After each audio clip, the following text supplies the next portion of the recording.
Bismillahirrahmanirrahim. Assalamualaikum warahmatullahi wabarakatuh. Sahabat Superpedia yang dimuliakan Allah, semoga kita selalu dalam keadaan sehat walafiat. Amin. Di cerita kali ini kita akan mengisahkan sebuah cerita nyata, kisah tentang mustajabnya doa orang yang teraniaya dan bagaimana Allah membalas makar orang-orang yang zalim.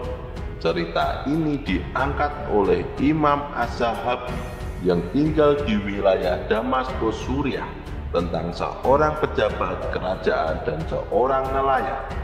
Pada suatu hari di sebuah wilayah di Irak, ada seorang pejabat kerajaan yang dikenal sangat zalim. Suatu ketika saat ia melewati pantai yang dipenuhi nelayan, matanya tertuju pada seorang nelayan yang berhasil menangkap ikan-ikan berukuran besar. Pejabat ini berpikir, karena kedudukannya yang tinggi di dalam kerajaan, ia berhak mengambil apa saja dari rakyatnya tanpa perlu meminta izin. Melihat tangkapan nelayan yang begitu besar, muncullah keinginan dalam hatinya untuk memiliki ikan tersebut. Tetapi ia tidak berniat membelinya. Pejabat itu lalu berkata, "Wahai orang tua, rupanya hari ini engkau mendapatkan tangkapan ikan yang bagus. Cepat berikan ikan itu kepadaku." Sang nelayan terkejut mendengarkan perintah tersebut. Dengan sopan ia menjawab, "Maaf tuan, ikan-ikan ini akan saya jual di pasar agar bisa mendapatkan uang untuk membeli makanan bagi keluarga saya." Namun jawaban itu justru membuat pejabat tersebut marah. Tanpa berpikir panjang, ia memukul nelayan itu hingga tersungkur. Setelah memukul sang nelayan, pejabat zalim itu mengambil ikan-ikan secara paksa. Salah satu ikan yang diambilnya terlihat sudah mati dan tidak bergerak. Ketika ia hendak membawa ikan tersebut, pejabat itu memegang bagian mulut ikan untuk mengangkatnya. Namun secara tiba-tiba mulut ikan yang tampak mati itu menggigit jarinya dengan kuat. Pejabat zalim itu berteriak kesakitan. Ia merasa nyeri yang luar biasa dan segera mencoba melepaskan ikan tersebut dari jarinya dengan berbagai cara. Namun ikan itu tetap menggigit dengan erat. Dalam keputusannya, pejabat itu akhirnya memotong bagian mulut ikan agar bisa terlepas dari jarinya. Padahal sebelumnya ikan itu tampak mati. Suatu hal yang mustahil membuatnya menggigit. Meskipun demikian, kejadian aneh ini tidak membuat si pejabat itu kapok. Ia membawa ikan tersebut pulang ke rumah, kemudian memasaknya untuk disantap bersama istri dan anak-anaknya. Sahabat Superpedia, pada malam hari setelah kejadian itu, sang pejabat zalim tidak bisa tidur. Ia merasa sakit yang luar biasa di jarinya, bekas gigitan ikan nelayan tadi. Sepanjang malam hingga pagi, ia menahan rasa nyeri yang tak kunjung reda. Keesokan harinya, pejabat tersebut mencari seorang tabib untuk mengobati jarinya. Setelah diperiksa, tabib menemukan bahwa jarinya telah terinfeksi bakteri yang berbahaya. Jika jari itu tidak segera diamputasi, bakteri tersebut akan menyebar ke seluruh tubuhnya. Dengan berat hati, pejabat itu akhirnya setuju untuk menjalani amputasi. Satu jarinya dipotong demi mencegah penyebaran infeksi.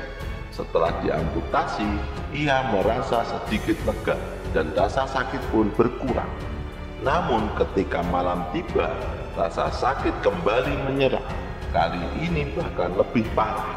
Sakit tersebut menyebar ke seluruh telapak tangan dan jari-jari lainnya. Ia pun kembali kesulitan tidur, sama seperti malam sebelumnya. Terjaga sepanjang malam sambil menahan nyeri yang semakin hebat. Keesokan harinya, sang pejabat kembali menemui tabib yang sama. Setelah diperiksa, tabib memutuskan bahwa seluruh jari-jarinya harus diamputasi. Jika tidak, bakteri akan menyerang ke seluruh tubuhnya. Pejabat itu pun memohon agar semua jari di salah satu tangannya segera dipotong. Setelah menjalani amputasi, ia kembali pulang ke rumahnya.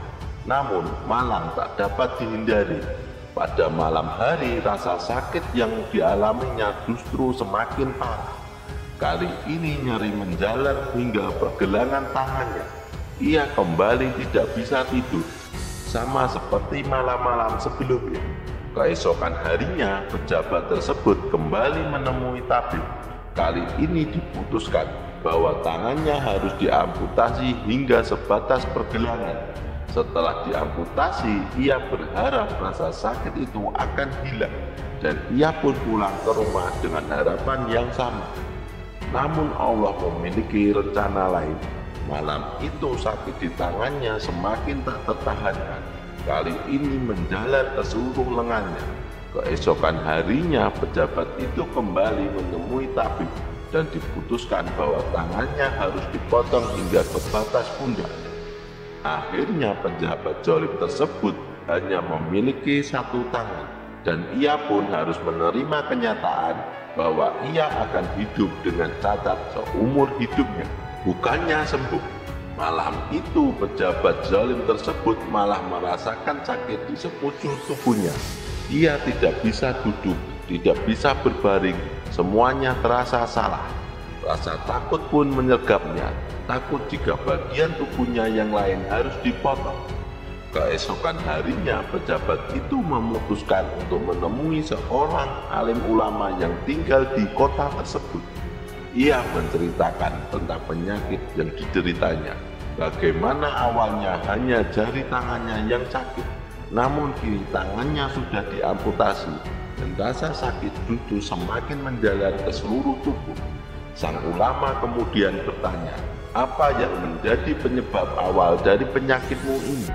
Pejabat itu pun mulai menceritakan kejadian di mana ia mengambil ikan secara paksa dari seorang nelayan.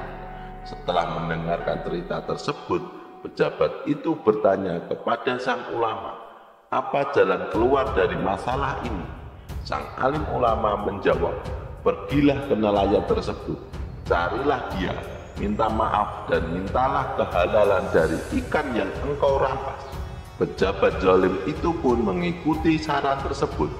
Ia bergegas mencari nelayan tersebut, berkeliling kota, memasuki setiap perkampungan, hingga akhirnya ia menemukannya di sebuah pasar. Saat itu nelayan tersebut sedang berjualan ikan hasil tangkapannya. Tanpa ragu, pejabat zalim itu mendekat, lalu bersimpuh di kaki sang nelayan. Dengan penuh penyesalan ia berkata, wahai orang tua, maafkanlah aku. Sang nelayan bingung dan bertanya, siapa Anda? Apakah kita pernah bertemu sebelumnya? Rupanya nelayan tersebut sudah lupa tentang kejadian beberapa waktu lalu ketika ikan miliknya dirampas oleh pejabat tersebut. Pejabat itu kemudian berkata, aku adalah orang yang beberapa hari lalu memukulmu dan mengambil ikanmu secara paksa. Hari ini aku ingin meminta maaf dan meminta kehalalan atas ikan yang aku ambil darimu. Akhirnya sang nelayan mulai mengingat kejadian tersebut. Ia bertanya, mengapa engkau bersimpuh seperti ini Tuan? Apa yang sebenarnya terjadi? Pejabat itu pun mulai menceritakan kisah sakitnya yang dimulai dari salah satu jarinya hingga sekarang menjalar ke seluruh tubuhnya.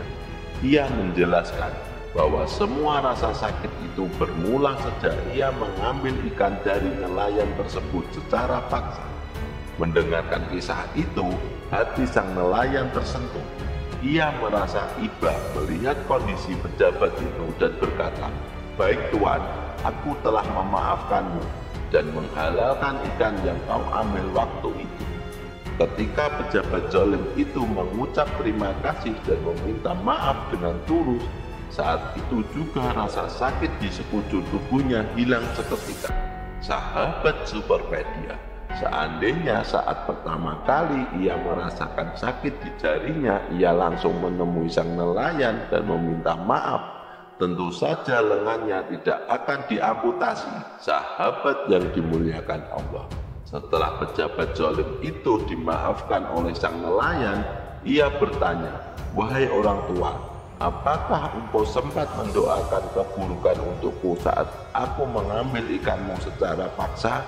Nelayan itu pun menjawab, "Iya Tuan, saat itu aku langsung berdoa, Ya Allah, Ya Rabb, wahai zat yang telah menjadikan rezekiku hari ini melalui ikan itu, dia telah mengambilnya dariku secara zalim, maka hukumlah dia dengan caramu." Maka Allah langsung menghukum pejabat tersebut dengan penyakit yang menimpanya. Karena tidak ada yang bisa selamat dari hukuman Allah Subhanahu wa Ta'ala, kita sebagai manusia harus senantiasa berhati-hati dalam bersikap. Allah Subhanahu wa Ta'ala selalu mengabulkan doa orang yang teraniaya. Wallahu a'lam bishawab. Jadi itulah kisah tentang pejabat zalim dan nelayan. Semoga kisah ini bermanfaat. Lebih dan kurangnya mohon dimaafkan. Yang benar datangnya dari Allah Subhanahu wa Ta'ala dan kesalahan datangnya dari saya pribadi sebagai manusia biasa. Sampai ketemu di video selanjutnya. Saya akhiri. Wassalamualaikum warahmatullahi wabarakatuh.